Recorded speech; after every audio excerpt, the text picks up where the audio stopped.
Agus hanya bisa terbaring di ruang perawatan medis. Usai mendapat sejumlah luka di sekujur tubuhnya. Preman kampung ini babak belur setelah diajar anggota paguyuban pedagang kaki lima atau PKL di Stadion Gelora Keraksaan, Kabupaten Probolinggo, Jawa Timur.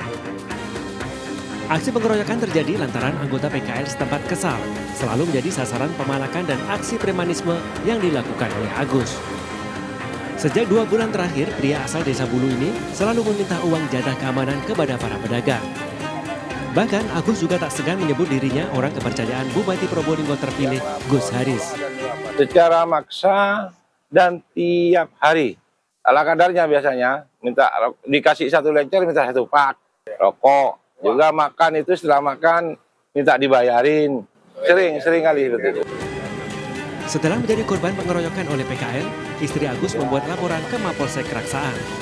Mengetahui hal tersebut, warga yang resah dengan aksi premanisme mendatangi Mapolsek Keraksaan menuntut Agus segera ditahan. Kita masih proses penyelidikan untuk kita dalami, Pak, ya. Memang si yang berinisial A ini posisinya memang dalam keadaan lebam, ya. Sehingga terkait masalah ini nanti kita akan melakukan proses lebih lanjut, ya. Kini polisi tengah menyelidiki aksi premanisme dan dugaan pengeroyokan terhadap preman kampung tersebut. Dari Probolinggo, Jawa Timur, Hana Purwadi, iNews melaporkan.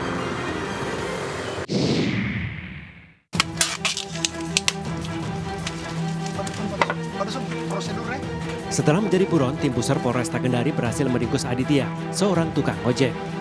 Pelaku ditangkap di Pulau Hari, Konawe Selatan karena telah menganiaya Jaidin dengan sebilah badik hingga tewas. Selain Aditya, polisi juga menangkap Zul Rahmat, rekan pelaku yang turut menganiaya korban.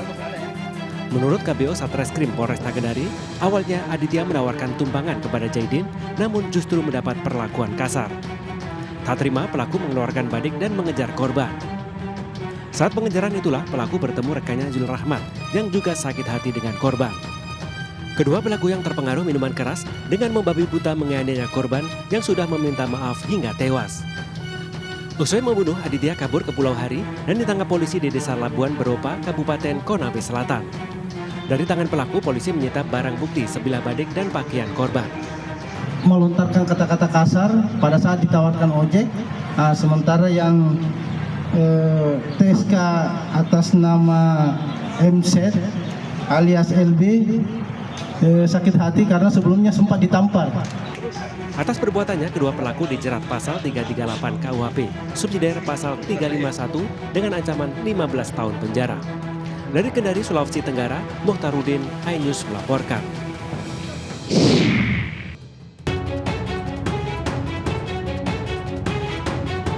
TA tak mampu berdiri saat diamankan polisi pasca menjalani perawatan medis di RSUD Maros akibat luka tebasan parang di sekujur tubuh.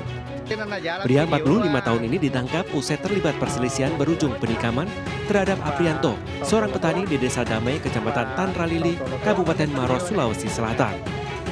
Motif penikaman dilakukan karena pelaku kesal kepada orang tua korban yang menolak memberikan uang tebusan 10 juta rupiah setelah menuding telah meracuni minumannya. Naas saat hendak menikam, Aprianto menghalangi dan membela orang tuanya hingga terluka. Sedangkan Nasir, saudara Aprianto yang berada di lokasi, menyerang balik pelaku dengan parang hingga TA terluka. Dari hasil pemeriksaan, pelaku merupakan napi yang kabur dari lapas kelas 2A Maros atas kasus pencurian dan divonis penjara 1 tahun. Sejak pelariannya selama 4 tahun, pelaku bersembunyi di sebuah gunung di Kecamatan Tanralili, Kabupaten Maros. Korban sempat melawan, namun pada saat dia luka dibantu oleh saudaranya atas nama Nasir, ya. Dan kemudian Nasir itu mengambil sebilah parang dan memerangi si pelaku. Akhirnya setelah pelaku kena parang, pelaku melarikan diri.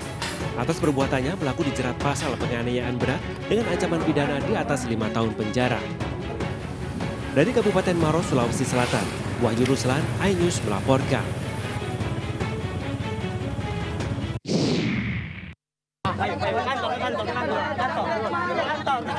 Sejumlah warga penghuni perumahan terlibat cekcok dan nyaris bentrok dengan sekelompok orang yang mengaku pemilik lahan. Kericuan terjadi lantaran jalan sehari-hari yang mereka lewati diputus dengan cara dikeruk menggunakan eskavator. Sedangkan warga yang menghuni komplek perumahan di Jalan Karim Kadir, TKR Gandus, Palembang, tidak mengetahui permasalahan antara pemilik lahan dan developer perumahan. Tak pelak pemutusan akses jalan ini mendapat kecaman dari ratusan warga penghuni perumahan. Kami ini sebagai warga tidak ada urusan dengan hal ini. Yang harusnya punya hati nurani. Cak mana kalau budak kecil nak sekolah, hari ini hari pertama budak nak sekolah.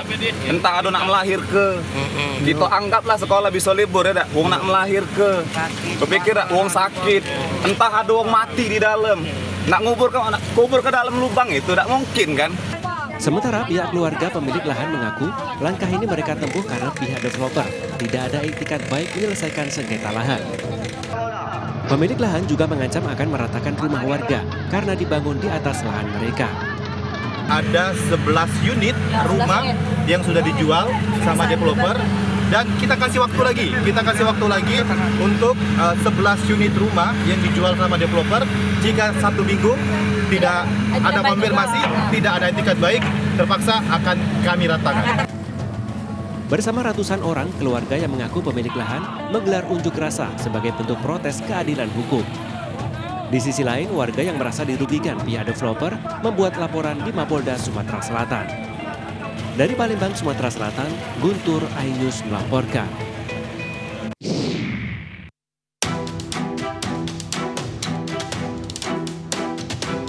Didampingi sang ibu dan buah hatinya, SM melapor ke polisi usai menjadi korban penganiayaan oleh HT, suami sirinya sendiri. Pelaporan wanita 21 tahun ini juga dilatar belakangi penagihan janji untuk dinikahi resmi yang tak kunjung ditepati pelaku. Dari hasil pemeriksaan, HT yang merupakan taruna pelayaran di kampus ternama di Kota Makassar akhirnya ditetapkan sebagai tersangka. Kejadian bermula saat keduanya menjalin kasih hingga korban hamil dan melahirkan anak yang kini menginjak usia 9 bulan. Untuk menutupi aib, keduanya menikah siri dengan perjanjian akan dinafkahi dan dinikahi secara resmi. Namun hal itu tak kunjung menjadi kenyataan dan malah berujung penganiayaan. Kekerasan dalam rumah tangga ini menyebabkan korban tak bisa berjalan dan mengalami sejumlah luka lebam di sekujur tubuh. Awalnya dia pacaran terus hamil. Hamil dinikahkan lah. Karena hamil nikahlah. Dinikahkan dia itu nikah siri. Jadi si perempuan ini karena sudah hamil dan sudah dinikahkan, sekarang tuntutannya ini perempuan selalu menuntut untuk dinafkahi. Sedangkan ini masih statusnya masih kurang, masih pelajar. Dia tuntut dinafkahi dan dituntut juga nikahnya harus nikah sah. Itu yang dituntut, karena dituntut terus dilakukanlah penganiayaan. Kini tersangka mendekam di ruang tahanan Mapolrestabes Makassar atas tindak pidana kekerasan seksual dan terancam pidana di atas 5 tahun penjara. Dari Makassar, Sulawesi Selatan, Sahrul Adiaksa, iNews melaporkan.